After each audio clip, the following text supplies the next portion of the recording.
Hello, and thank you so much for tuning into my channel. If I haven't met you yet, I'm Maxine, and today I'm going to show you how to make wontons with my family recipe. This is a dish that's like very near and dear to my heart. As far back as I can remember, I was in the kitchen with my mom and grandma, and we were folding wontons and boiling them and frying them. There's so many different ways you can make them. And whenever I'm just like out with friends and I meet somebody new and they find out I'm a cooking blogger, they always ask like, oh, what do you cook? What do you like to make? And I always say that these wontons are my signature dish. So I hope you enjoy watching how to make them. I know it's something that can maybe seem a little intimidating at first, but when you break it down into each of its kind of individual parts, it's really not that hard. And I think the folding part is the thing that people get most worried about. But guess what? They don't need to be perfect to be delicious. Even mine have like little issues with them and meat coming out. It's not about perfect. It's just about having fun, putting love into it, and enjoying the final product. So thank you so much for tuning in and enjoy the tutorial. So let's hop right in. First, what we're going to do is we're going to chop up our veggies. So here I have 4 scallions, and you want to just kind of dice these small or slice them small. And what we're going to do is we're going to put 3/4 of them in the filling. So you see right here, I've got ground pork. And then we're actually going to save 1/4 of them and we're going to garnish on top. So usually what I'll do is I'll save like the more green ends to garnish on top. And then the rest will go right there into the filling. All right. And if this thing is amazing, this bench scraper, I love it. I use it all the time when I'm chopping, and it's just a great way to easily get things from your cutting board into your bowl. So I'm putting those scallions in with the ground pork. All righty. Next, what we're going to chop is some ginger. This is like about a 2-inch piece. And again, we're going to save some for garnish, and we're going to put some in the bowl with the pork. Some people peel ginger. I've never done that. I don't think you need to peel ginger. I don't think the skin causes any issue. And what I do is I slice it in like flat sheets, like you're seeing here. And then what I'll do is I'll go back through and slice kind of in matchsticks. So slice the other way to get it into like kind of thin strips. And I find this is the easiest way to mince it. Origin of this recipe, my mom is half Korean, half Chinese. My dad's actually European. He's like Romanian, Russian, Polish. But this recipe comes from my Chinese heritage. So my grandmother, again, she's Chinese. She actually met my grandfather at Ohio State University Pharmacy School, go Buckeyes. And they were the only 2 Asians in the class. He's Korean, she's Chinese. So the kids like excluded them and sat them next to each other, like only left open desks for them to sit next to each other, which I think in this modern day and age wouldn't fly, but that's how they met. So my mom actually grew up like not learning any of the language just because my grandfather was Korean, my grandmother was Chinese, so they had to speak English to each other. So that's why if you see my videos on Instagram and stuff and you see my mom a lot, she's like just super funny, Americanized. Like she didn't carry forward any of the language there. Great, so we've got our ginger and scallions. The next thing that we're gonna chop up is our water chestnuts. So just get an 8-ounce can like this. These ones are sliced, and we're just gonna give these like a small dice. And water chestnuts, if you're not familiar with them, I know that they're kind of an ingredient that's more common to Asian cooking. So if you're not super familiar with Asian cooking, the flavor is really mild. Like it almost like it reminds me of like a jicama or something, where it like kind of doesn't have that much flavor at all. But I'm making a mess here, but it provides a really good texture and a good crunch. So I feel like these are really here for the texture, and you'll notice that in the wontons you'll get little pieces of them. And it's just like a delicious little crunch. And then scrape those into the bowl. The last thing that we're going to chop up is our shiitake mushrooms. So you can buy shiitake mushrooms fresh at the store. We actually like, and this is a tip from my mom, she likes actually getting the dried ones and soaking them. And I do think they have a little bit of a different texture. So what we'll do is we'll just kind of squeeze the liquid out and keep this liquid. I'll show you what we'll do with it, but don't throw out this liquid because this has a lot of delicious like mushroom flavor in it. And then again, similar to all the other stuff, we're just going to dice these up. I feel like my chopping skills today aren't looking as good as they normally do. I promise they're usually better. It's this tiny little cute cutting board that I'm using for the video. All right, so that's good. Easy peasy. And then we're going to go into the filling. Okay, so now we are going to add the rest of our ingredients to the filling. So here is some salt and pepper. Just sprinkle that in, as well as some sugar. We've got sesame oil.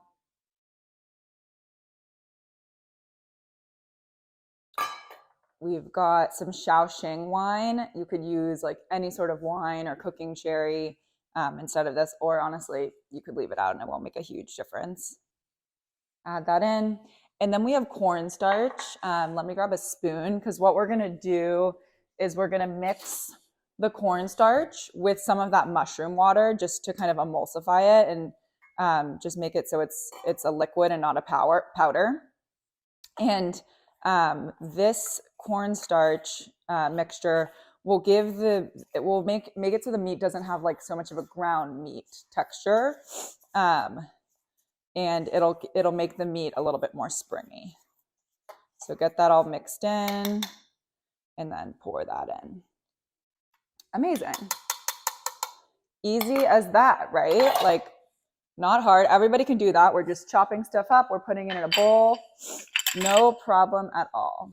So now what we're going to do is we're going to take a glove, or you could just use your bare hand, or you could use a spoon, many options here. And we're just going to mix this together. Okay. So we're just going to get everything in here evenly distributed, looking beautiful.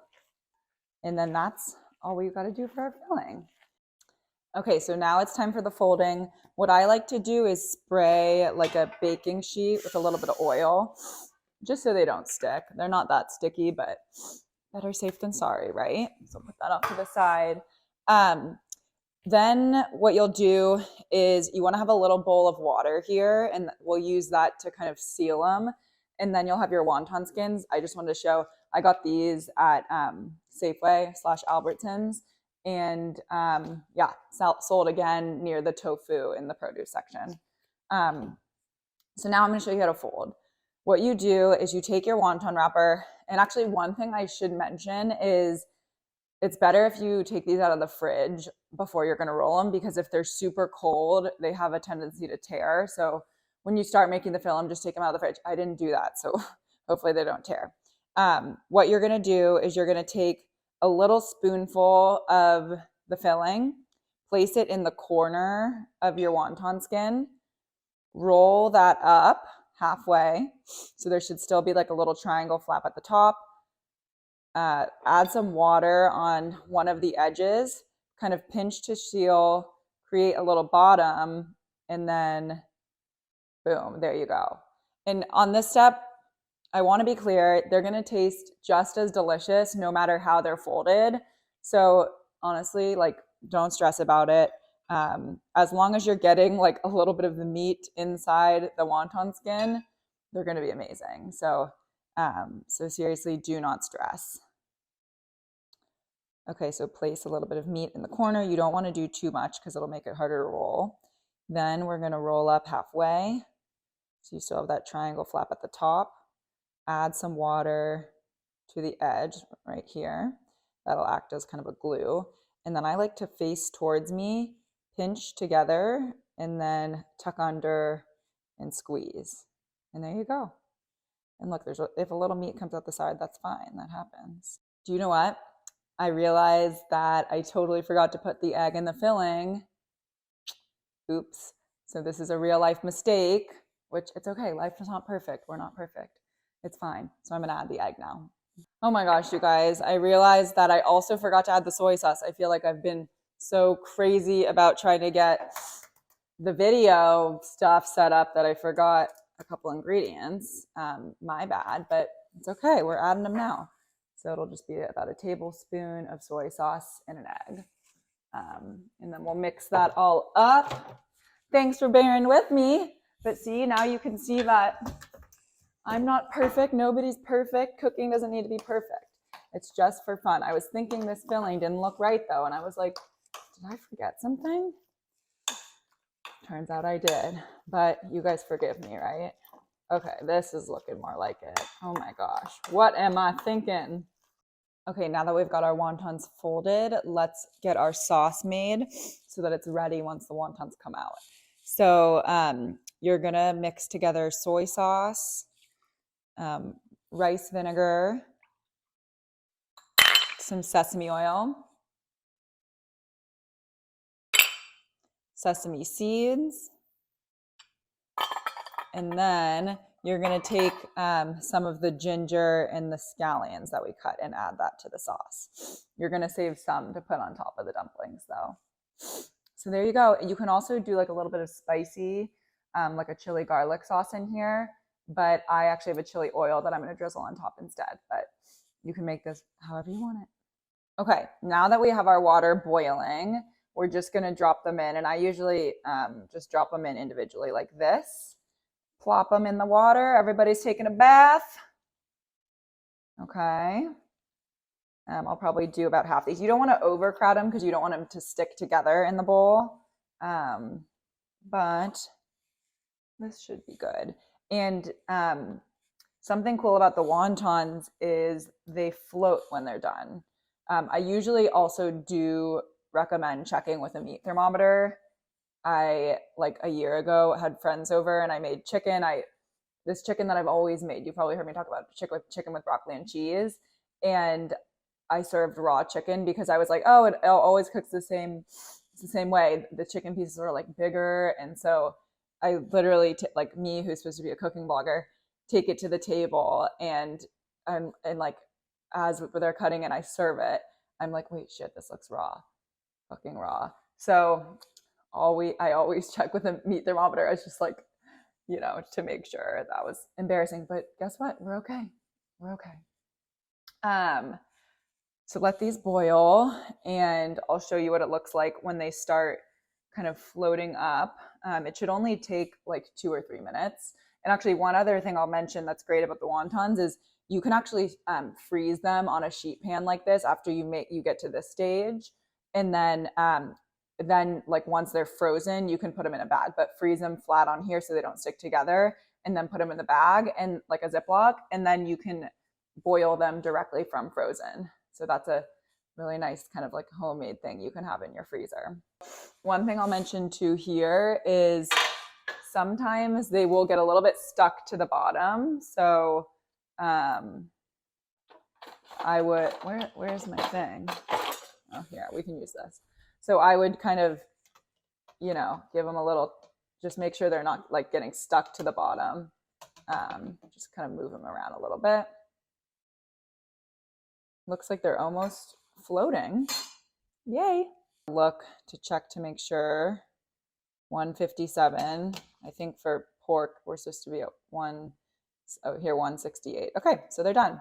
Once they're done, you don't want to overcook them because we don't want the noodle to get soggy. So what I'll do is I'll grab a bowl and then we'll just kind of fish these guys out.